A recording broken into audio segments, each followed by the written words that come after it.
After 6 years in development, Larian Studios, the makers of Baldur's Gate 3, did the unthinkable. They shipped a completed game with good gameplay for $60. No microtransactions, no additional charges. Just buy the game, play it, and have fun. What were they thinking? The backlash was immediate, as game developers from indie studios as well as Obsidian and Blizzard jumped online to set expectations that this was an anomaly, not the new normal. Instead of celebrating the masterpiece that Larian has created, people jumped online to complain about it. I don't get it. Why can't quality at launch be the new normal? I just found this entire controversy baffling. Game developers should seek out Larian and try to figure out how they managed to do something so awesome. It's so weird that this controversy was the result of a clearly successful title. But that's what happened. So let's get into it and talk about a few of the main points I saw. I'm going to paraphrase because I don't want to call any specific people out. There were tons of comments all over the place. Whatever, you have your opinions. I don't agree with all of them, but that's cool. Let's talk about what I saw though. 3 main things. First was that not everyone has the resources to make Baldur's Gate 3. Well, duh. Of course they don't. And no one's expecting that. A little tiny indie studio is never going to be able to create Baldur's Gate 3. Everybody gets that. Everybody understands that. That said, there are a lot of teams that should be able to make this kind of high-quality game at release. For example, Blizzard had a huge team and over 6 years to release Diablo 4. However, many people online feel that they fell short on their content compared to BG3. Why? Well, I would argue it's because of their choices. Every game team since forever complains about having limited resources. That's the reality. I've reviewed hundreds of game postmortems, and lack of resources, whether that's money or people, it makes the list every single time. Here's my master list that I created from that research. Even Larian talks about their limited resources and choices they had to make. In this GDC talk from 2019, Sven, the founder of Larian, talked about not having enough scripters in Divinity Original Sin. We had invested quite a bit in increasing the size of our scripting team because on Original Sin 1, we saw that we were undercapacitated. And so we said, you know what, we have a bit of money, so let's dope ourselves and let's have more scripters than we're going to need. Then he goes on to say that when they made version 2, they added more. They learned from their previous version and tried to fix the problem. Tried. He also said that it didn't actually work and they could have used more people. Developers will never have enough resources to do everything they want. Look, game developers are really ambitious, and that's a great thing. They're never satisfied with what they have, and they want more. But even the biggest games have to make choices about what they can ship and what they have to cut. That's the reality. The problem is knowing what and how much to cut, and that's hard to figure out sometimes. It's different for every developer because it depends on their unique team, their game, and their set of constraints. This is what I personally love about making games. It's really hard. It's a series of trade-offs on the triangle.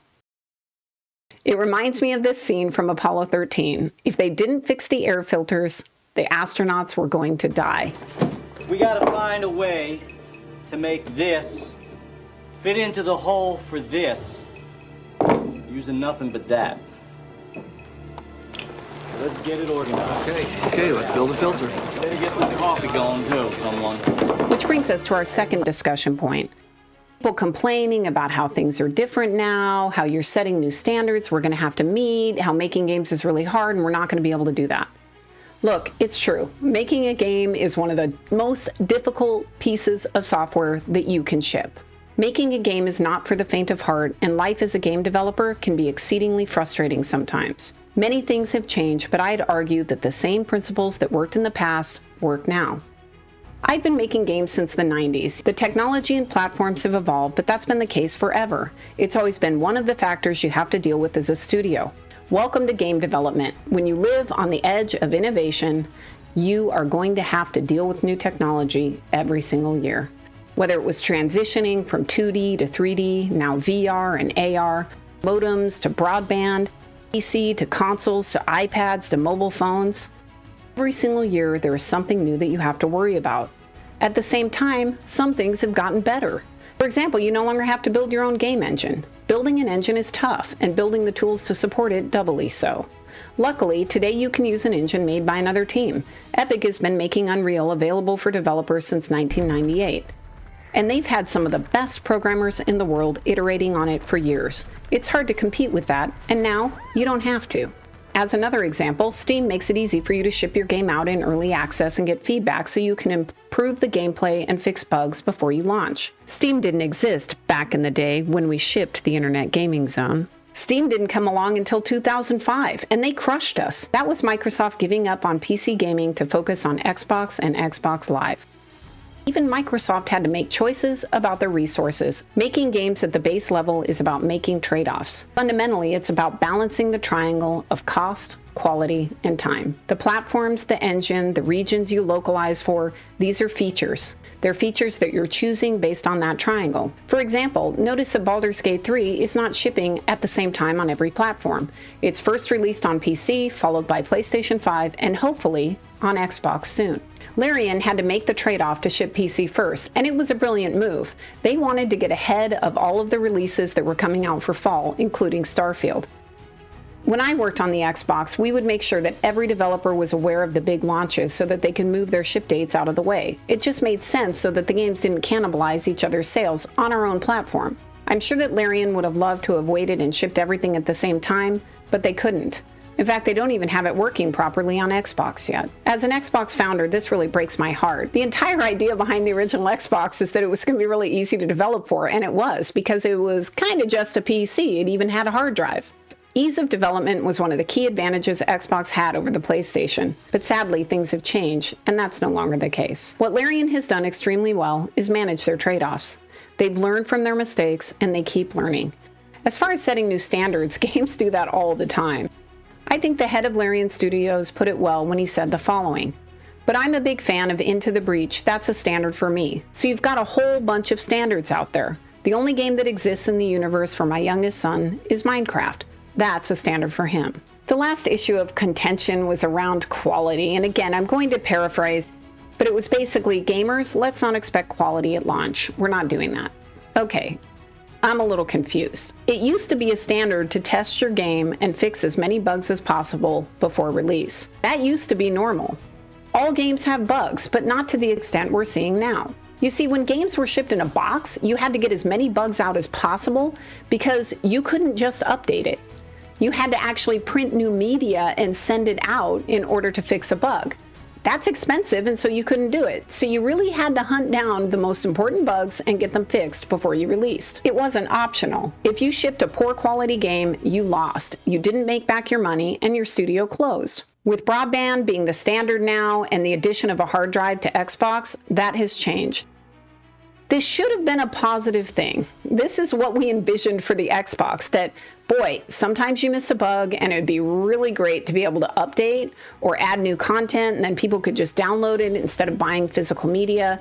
This was going to be a good thing for gamers. Instead, it's ended up being this abused feature of the Xbox. Problems get pushed to the first update and not fixed for launch. One of the tools that Larian used to hit quality at launch was early access. This is something every game developer can take advantage of. Developers can put out an early version and start getting feedback and finding bugs that might not get covered by a test team. Making a role-playing game and testing all of the edge cases is an enormous task, and you need all the help you can get. By releasing early, Larian was not only able to test the game, it also helped them to build up their fan base and fund their development. For fans, that's a great deal. If they want to go on the journey with the team and they see this as an exciting option, more power to them. For people that want to wait for the polished version at launch, that don't want to live through those bugs and all the broken systems and all the feedback and changes, no problem. Wait until launch. The big difference here is the expectation. If I'm buying a finished game, I expect it to work. In my opinion, having a quality game at launch should be the standard. It used to work, it'll still work, gamers want it, let's do it. I think game developers should be thanking Larian for showing that gamers don't have to settle. That quality is appreciated. It's desired. Developers, use Baldur's Gate 3 as your cudgel to get your decision makers to see that quality still matters to consumers. The more I've looked into Larian Studios, the more impressed I am with what they've accomplished. Not only have they made a great game, they approached the game with care for the fans. And not only were they true to the video game versions, but also the board game, because it's based on Dungeons & Dragons, which I was a big fan of when I was a teen. When I worked at WB Games, we had to thread the needle. between creating something new and staying true to the original fans. It's not easy, but that's why I love working in games, because it's endlessly challenging. I'm still finding it really odd that the games industry is upset about Baldur's Gate 3. They should be excited that the bar has been raised, and they should fight to meet it, not complain about it online. They should be asking, no, begging Larian to share their secrets of success. Most importantly, at least from my position, is they should be trying to figure out how they scaled that work across multiple studios. That is always a challenge, and I'd love to hear a postmortem about that. I salute Larian, the studio that made Baldur's Gate 3. They've proven that you can create a great game that your audience loves, even in today's environment. I celebrate their efforts, and I hope you will too. And thank you for showing gamers that they don't have to settle.